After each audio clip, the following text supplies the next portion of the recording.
It's definitely the maximum today was a tough day in the office, to be honest. Real struggle out there with our car.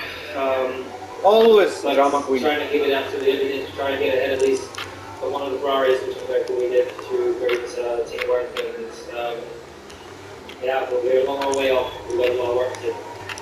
Your teammate who you kept finding on track, are you happy with how that all played out, or do you think you just need to have a little team debrief just to talk about rules of fighting in the future? Well, you know, I'm sure we'll talk about like that's what I was to do it. Our ultimate goal is to try and get ahead of the Ferraris. That's what my goal is today. And it's to beat the Ferraris in the Constructor Championship. That's all that matters. We're not fighting for driver's position in the championship because firstly we're not close, and secondly we're not fighting for the championship. So now it's about just getting the maximum points for the team. And I think that's what we do. I don't know about that, your whole strategy is the next person, but did that one work out for you, the one stop? I don't think anything was gained, nothing was lost. I think the 3 stop was probably closer to the optimum than the 1 stop was, but the 1 stop gave you the opportunity in case of the safety car. You know, it wasn't like Piastri flew by, it was, you know, it was only right at the end of the straight and kind of going around outside of turn 1, so you know, I'm glad I tried it, happy with the job that we did because, you know, the racing car this weekend, that's an maximum. You and Lewis seemed magnetic today, you kept finding each other on track. Some interesting battles, some interesting team radio. How did you sit from your side and will you debrief after this? As you know, obviously in the moment there's you say some things on the radio just to get that frustration out. We obviously lost a bit of time together, but all part of racing. You know, I felt a lot more comfortable and fast in the car at that time of the race. Obviously made the first overtake, lost it down the straight. আমি বলছি bro এই racing লাইনটা বন্ধ করে পারাই যাচ্ছে না to the line. So part of racing, it wasn't for any big positions, and at the end of the day, it didn't change our racing whatsoever. So, I don't know. Right, there we go. I think that's put that one to bed. No war between the drivers. Kiss the cuddle afterwards, and everyone's friends. Let's move on to Alpine, who both started out in the points today. Both drivers finished in the points today. I think somewhat against expectation. No, I think I was expecting Alpine to finish in the points, but obviously they're in that kind of midfield. They're always there fighting between 6th to 10th, around there. And I think they're just trying to. I want to see Alpine fighting, you know, for podiums more often, in my opinion. What made the difference today? Well, I think they had a nice clean race, despite a little bit of contact for Ocon early on in the Grand Prix, especially Gasly had a nice clean race. You've got to remember that a lot of those drivers who Alpine would normally fight with at the back end of the points found themselves out of the Grand Prix. You've got Albon out early on in the Williams to cite an example. So they gained positions as a result of that. I also think that AlphaTauri perhaps didn't show the pace that they might have done. All of those things came together with a nice clean run and put them in the back end of the points. Last Stroll had a great start as well and was up there fighting around that P10, P11 spot. So as you say, was it just fortune that favoured them? I mean, you know, I really don't think there's such thing as fortune, a total fortune result in a motor race. You know, you've got to keep it out of trouble in the middle down to turn 1.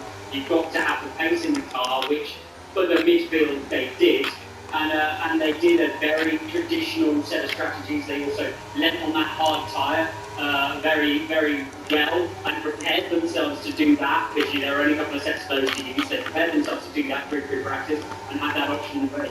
Pietro, you said you expect to see Alpine fighting for the podium week in, week out. It's been such an up and down season for them. One race weekend, absolutely on it. The next weekend, falling further down, maybe not even making it out of Q1. As Alex has alluded to and pointed to on his grid book, they've had so many technical issues throughout this year. Is that just the nature of Formula 1 this season, that it is so difficult to judge weekend to weekend who's going to be where, or is this indicative of something deeper about them? Well, I expected it to be up there because, I mean, it's Alpine, it's a manufactured team, you know, it's a big team, and you know, they had a lot of changes this year, so we're here that means a little bit better. I was also, it's not any of us. It didn't give me. Right, be honest, that run down to turn one, oh yeah. Tell us about that first. Exactly. Yeah. No, yeah, it was a crazy run down to turn one. Unfortunately, no one could have made any differences.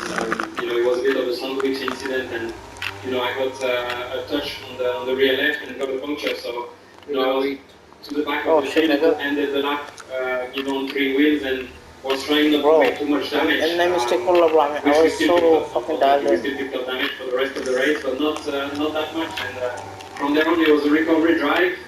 One stop hard, which is a bit weird. But, we managed to get back in the point. That's what matters to it. We've been discussing between ourselves what led to you getting back in the points. What do you think the key factor was? Just a solid race, or you think you had better pace than some of the midfield? Yeah, had better pace to some of the other cars. A good fight with defending, trying not to lose time. With the cars that were on 2 stops and in front of us. But yeah, clearly I think the track position is something that has helped us, with that 1 stop that in the end we did. Not going to say we planned, to do it, but that was our best shot at trying it, and from then on it was very clear that we were going to do it. Oh, sorry. The promise, and then the heartache of Singapore. The fight back today is to be in the points. How do you look towards Qatar and the next few Grand Prix? Yeah, Qatar is a race that I really enjoy. We've been there 2 years ago. We had a very good team result and a top 5 for me. And it's a track with such high grip, such an enjoyable flow to it. And after coming to Suzuka, it's 2 tracks in a row. So yeah, I look forward to see what these cars, have in reserve on the high speed. It should be very, very good fun. I hope the track hasn't evolved too much, from 2 years ago. So yeah, we will see. Lovely. Thanks for coming. Thank you. Appreciate it. Well done today. Merci, Esteban. There you go. Good team. Good insight, I thought. From Esteban. Right. Shall we move on to... Bro, क्या है? I'm like cars in top 10, but cars performing brilliantly today. Carlos again with the presence of mind to Bro, I'm like using his own trick against him with the DRS. But the weekend, Pietro with Charles Leclerc really turned things around. It was Carlos in the ascendancy since the summer break. Charles took that step back up to Bro. Yeah, it was important for him, to get the top 5 finish, and they executed well, and I think maximized what they had. We've seen them playing stronger. Bro, just bro. Behind Red Bull.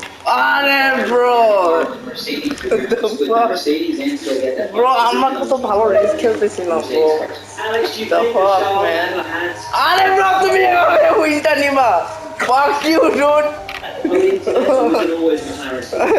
I think the McLaren cars... Bro, ভালো race ছিল without DRS. Look at the strategy. Sorry, without the As I told Andrea Stella before, Corners the only. race, he said Ferrari are going to wish they had taken more hard tyres. That was a good race. Through free practice. You know? They went medium. They had a medium dominated. I beat you fans strategy in well, the race, and I think the McLaren on that hard tyre was a little bit quicker, so they were well up the road. At the Carlos sites, difficult race in comparison to Singapore, which was just an absolutely wonderful evening for him. But very nearly there with Lewis Hamilton at the end. It could have been a 4-5 for Ferrari at play. Yeah, even at the end, he was saying, let's go get it. He thought, like, 2 laps to go, 3 laps to go, he's going to make the move. But that's what Esteban was saying. Gear is so important in track position. So if you don't have, like, a big delta in pace, with pressure tires, and you're behind a guy that has old tires, it's going to be very hard to make a move here. The only real place you can make a move is down into turn 1.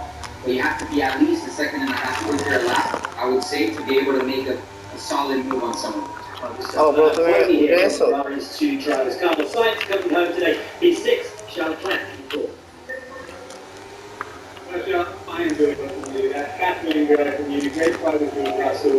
Was that the maximum for today, do you think? Yes, it was, because at one point I thought we could fight with the Mercedes, with the McLaren, sorry, but at the end, Carlos started to push, and he was much faster than us. And Oscar, at the end of the scenes, he was pushing, and he was also faster than us. So, today... Bro, জায়গা দিব না? কোনো কথা? Bro, I mean, my nose was ahead of you. These kind of tracks, they are very strong. So it's not a surprise, but we definitely need to understand what they are doing so good, especially in the first sector on the high speed. They are much stronger than us, so that we'll look at it. quite honest, you fought valiantly, but feeling slightly nervous at the end. It seems you've been teaching Mercedes your tricks in Singapore. Yeah, I think we had a very good race with Pressure got on you, bro. Pressure got you. The pressure got you. Fuck you, warning collision with Alonso. Bro, nah bro, the pressure got on you, bro. so comfortable all race. I was very fast and had a good start, so we're not happy. A little break now to reflect upon a very strong period of races for you. Is your confidence pretty sky high at this point? Yeah, I think also today, after a pretty quali yesterday, I went back in my rhythm. I had a very good race pace. Always managing well the tires, so it was good that after a pretty quali yesterday, I could find myself back in the pace today. And I think it's been a good run of races. Now time to recharge and get back to it in Qatar. Ferrari drivers now adores this track, and you can hear the frustration in his voice. That's not going right here, and that's Fernando Alonso described himself as being prone to the line. And I love that. Not just, guys, come on, you screwed me. It's like you have thrown me to the line. This Shakespearean rock that comes out in the midst of the fight. Did they throw him to the lines, or was that the optimum strategy for Aston? I'll let you enjoy It's not on the stop, which was a bit too different, to be honest. And then had to pit pretty early, didn't they? And that's the moment when he knew, because when you pit early like that, you shuffle. You shuffle every single stint back, and he's the brilliant, experienced head that he is, was already thinking for the end of the race and seeing himself under pressure at the end of those stints. And that was the moment. I think they did, to be honest. I think starting on the soft tyre with this kind of temperature was the wrong call today. Both AlphaTauris did it as well, and it didn't really work out for them either. So, they cost Fernando today. Lovely stuff. And let's hear from Fernando on a day when he made up positions, but I think we'll probably have ended it quite frustrated. Let's hear. Well, Fernando, starting on the softs today, I thought it was a double cool, but it got you up to sit on that one. Talk us through that and then the rest of the race. Yeah, it was kind of great. I think mega stop up to P6, and then we had a good pace in the race. I think we didn't optimize the strategy. Maybe we stopped too soon at the beginning, too early. Maybe that compromised a bit the final result. But, the pace was a little better than expected, so I had fun with it. Last bit, it must be frustrating to see the McLaren and Mercedes Ferrari group going slightly away from you. What's in the pipeline perhaps in mind before the end of the year? Yeah, I think today we had a little bit more than the result shows. I think P6 and definitely P7 was possible after the start, but obviously McLaren's are very too far ahead at the moment. We need to see it. Everyone is working hard to bring some new parts before the end of the season, so let's see what we can bring. Amazing to think at the start of the season, Aston Martin were the team that unexpectedly were the ones who were closest to Red Bull Racing. Now we stand here. They're in a fight for fifth place in the Constructors' Championship, potentially against McLaren, who are resurgent in the second half of the year. The target team throughout has remained the same. Red Bull Racing crowned world champions for a sixth time today. Pietro, when we see a team functioning like Red Bull, what are the other teams in the paddock? What do they see when they see a team like Red Bull doing what they do? I think they see that there's much more that can be gained on their side. You know, they see the performance that Red Bull is able to put out. I mean, look at the qualifying that Max had yesterday. I mean, 6/10 of the field in pole position.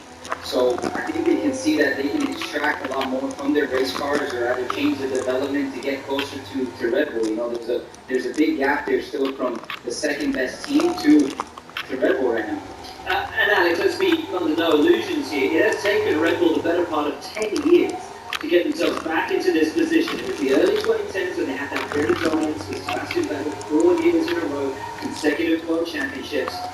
And it's taken them until the early 2020s, and now almost the mid-2020s, to get back to that point of absolute dominance.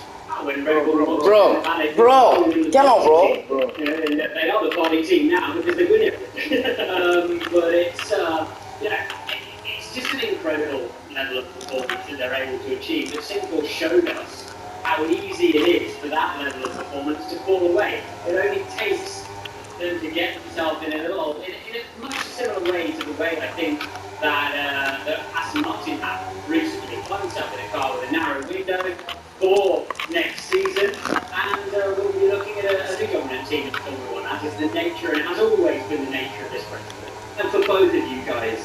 as racing drivers who have raced at the absolute pinnacle of your chosen profession, to get a car underneath that gives you everything this RP19 gives to an extra to allow him to drive it the way that he is. Is that the kind of thing you go to bed every night dreaming about? Yeah, it's beautiful, you know, it's the perfect synchrony between the driver, his body, and the race car, you know, it's like everything is connected. When you have that car, it does what you want it to do, it fits your style very well. That's the perfect synchronization, I would say, between machine and human. You know, when the car has difficult balance or you're struggling with grip, that's all the car, but you know, when the car's amazing, that's all you. It's the moment where you need to recognise that. And as they have today, in winning the Constructors' Championship, bring home the bacon for the team and also thank them for all of the work that they've done. Which Max Verstappen has done with yet another victory in 2023. His team boss, Christian Horner, truly delighted with another World Championship. Well, Christian, firstly, congratulations on Max's win and 6th Constructors' Championship. How proud are you of this team and what you guys have achieved? Bro, This is a team. bro, illegal overtake. Every single Nah, bro. Bro, illegal. every part of the business is Bro, illegal. to achieve this kind of success. And this has Illegal, been the most phenomenal ride so far. Illegal, bro. This year to have won our 6th Constructors' Championship. Of course he here. gets DQ. Still with 6 races to go. Bro, bro. You know, Bro, really developed. আমি ভালো খেলছি